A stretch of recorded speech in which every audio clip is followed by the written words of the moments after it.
The Synchromystic presents Synchromystique.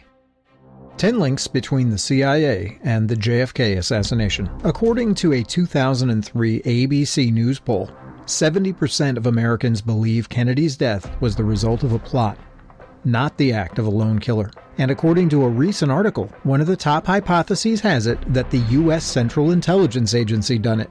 2024 presidential hopeful Robert F. Kennedy Jr. agrees, saying of his uncle's assassination, "The evidence is overwhelming that the CIA was involved in the murder and in the cover-up." This shouldn't surprise us, really. In 1977, it was revealed that Lyndon Johnson's special assistant, Marvin Watson, told the Federal Bureau of Investigation that LBJ suspected CIA involvement in JFK's murder. Even investigator Dave Perry, a CNN-approved skeptic, says concerning the possibility of CIA complicity, the problem is, of all the prominent theories, this is one I can't debunk. Here we'll briefly sketch 10 reasons the CIA theory is a perennial favorite. Number 1.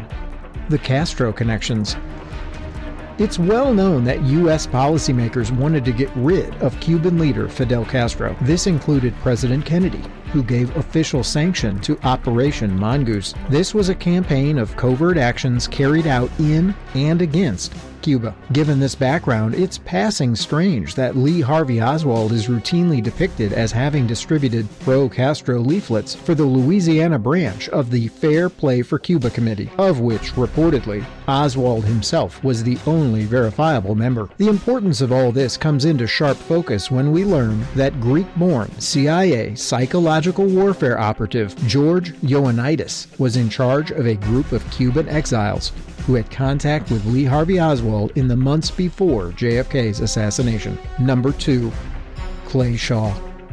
Speaking of Louisiana, we can't forget Clay Shaw, the businessman who headed up the New Orleans-based International Trade Mart. We mentioned him in connection with Operation Paperclip in the long version of our video 10 Nazi Occultists, Part 2. Setting aside the coincidental fact that JFK was headed to the Dallas Trade Mart when he got his brains blown out, Shaw was a board member of the Swiss holding company Permindex. There are allegations that Permindex was a front or shell company for the CIA and was used to funnel money for intelligence operations, possibly such as Operation Gladio. Shaw himself also acted as an occasional CIA informer via the Domestic Contact Service. Intrepid Orleans Parish District Attorney James Carruthers Jim Garrison got onto Shaw via Lee Oswald's cross-dressing Civil Air Patrol comrade, David Ferry. But those associations, which, after a few hops, skips, and jumps, also involve notorious drug smuggler Adler Berriman Barry Seal, will have to wait for another day. Number 3. The Three Tramps. There's also the matter of the three mysterious hobos hanging around the grassy knoll that fateful November 22, 1963. Their identities have never been uncontroversially established. One candidate for Tramp A was the interesting, or horrifying, Charles Rogers. An ex-Shell Oil seismologist, Rogers befriended the pervasive David Ferry in the Civil Air Patrol. Rogers may or may not have impersonated Lee Harvey Oswald in Mexico City in the fall of '63. He was also the chief suspect in the brutal murder and dismemberment of his own parents, and then he dropped off the face of the earth. Rogers wasn't the only alleged vagrant to have possibly been a company man. There's also professional forger Chauncey Holt, allegedly a one-time accountant for mobster Meyer.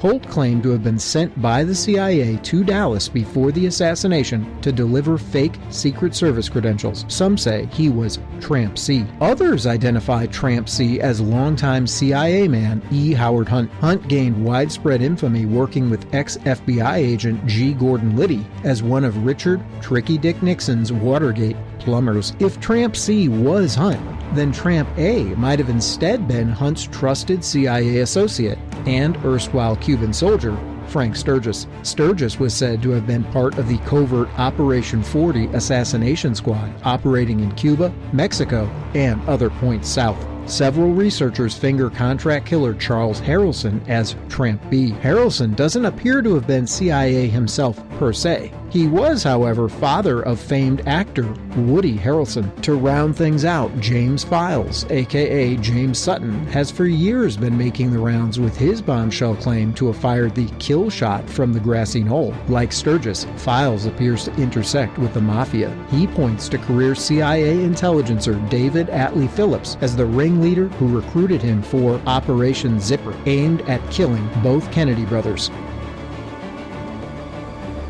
Number 4. All in the Cabell family. Kennedy was killed in Dallas, Texas. The mayor of Dallas at the time was Earle Cabell. He was tight with his brothers. Together with them, he operated a successful chain of markets and later got into finance. One of Earle's brothers was Charles C.P. Cabell, who had been the deputy director of Central Intelligence until Kennedy forced his resignation in 1962 after the Bay of Pigs failure. Number 5. Allen Dulles and the Warren Commission.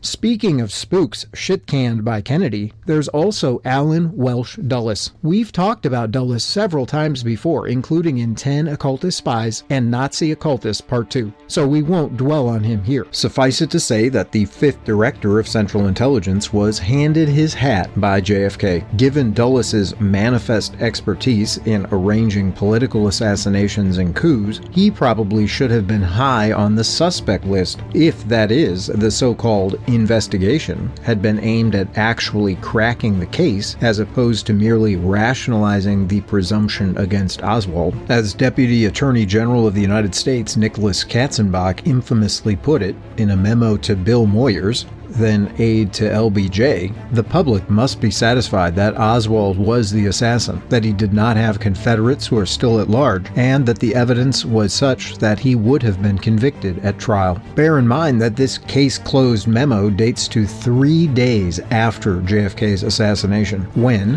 one might expect, the makings of a true investigation would only just be materializing. In hindsight, the nothing-to-see-here conclusions were the utterly predictable consequence of Dulles's appointment to the Warren cover-up. Warren Commission. Number 6. The Bush-Hoover Factor.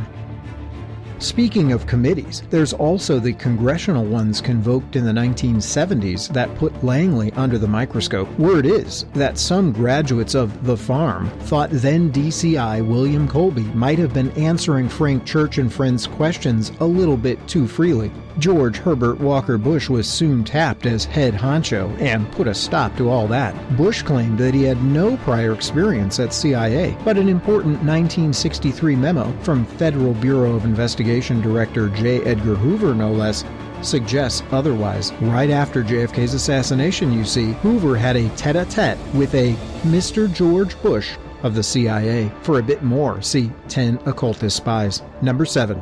Jack Ruby and Louis Jolyon West. And then there's the strange Jacob Leon Rubinstein, better known as Jack Ruby. Recall that Ruby was the fellow who patriotically spared Jacqueline Kennedy and the American people from having to put up with any such thing as a bothersome legal proceeding in the case of Lee Harvey Oswald. The Dallas police were evidently kind enough to cooperate, or at least one could be forgiven for getting that impression, seeing how they marched the alleged prime suspect in POTUS's murder right out in the open so that he wouldn't bamboozle anyone with his "I am a patsy" nonsense. Ruby himself was promptly arrested, and while under heavier guard than the supposed assassin of the U.S. president, he met with one Louis Jolyon West. West, you see, was a psychiatrist with an interesting expertise in brainwashing and LSD administration.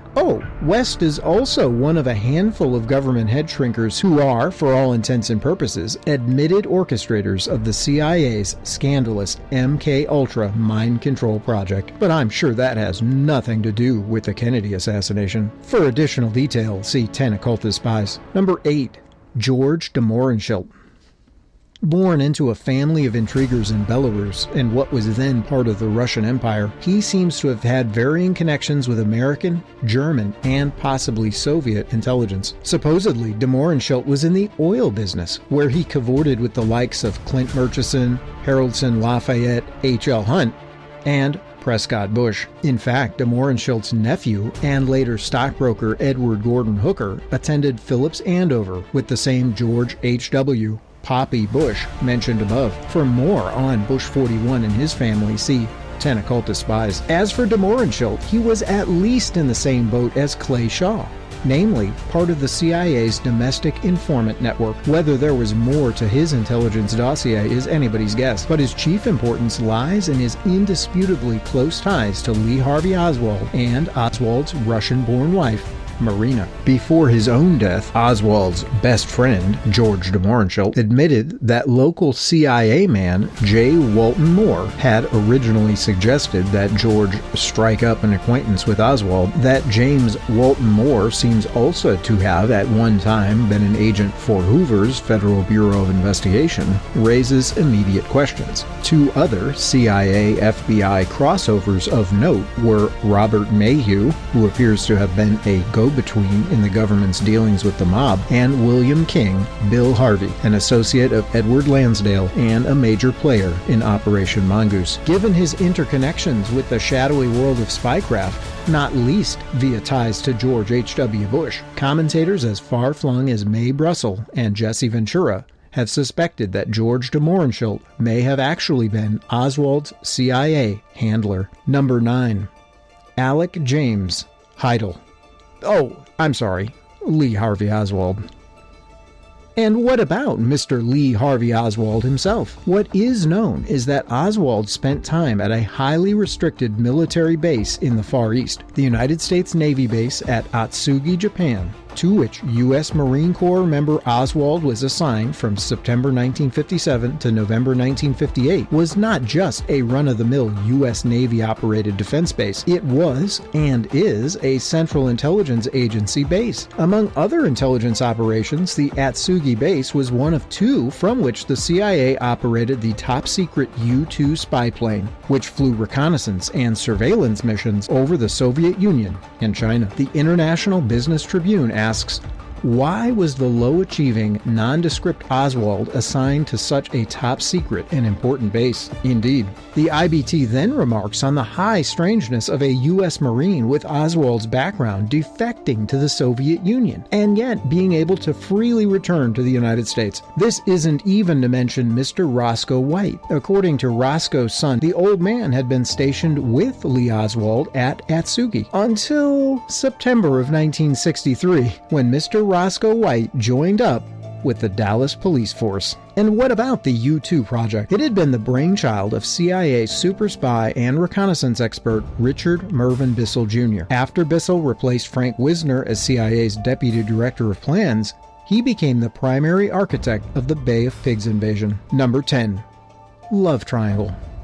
Cord Meyer IV was an American blue blood. He was brought into the CIA by big shots Allen Dulles and Frank Wisner, and from around 1962 on, Meyer was a major player in the planning of unspecified covert actions. He was also a thoroughly committed globalist, which ties back to an underlying theme of internationalism that extends from the earliest stirrings of a League of Nations right through the dramatic destruction of a certain World Trade Center. But that's another story. What I have in mind here is JFK's connection to Cord Meyer's ex-wife, Mary Pinchot Meyer. Officially, John F. Kennedy became romantically involved with Mary after her divorce in 1958. However, given legends about Jack's irrepressible libido, together with the fact that the Kennedys and Meyers had been next-door neighbors since around 1954, what actually transpired and when is anyone's guess. Mary Pinchot Meyer was murdered, some say in a professional hit job, October 12, 1964. The case is still unsolved, and it's highly interesting, especially since she was apparently one of the president's regular love interests right up to the time he was assassinated. What did she know? Many of the people we've mentioned belong to sprawling and crypto-politically important social networks. Mary was no exception.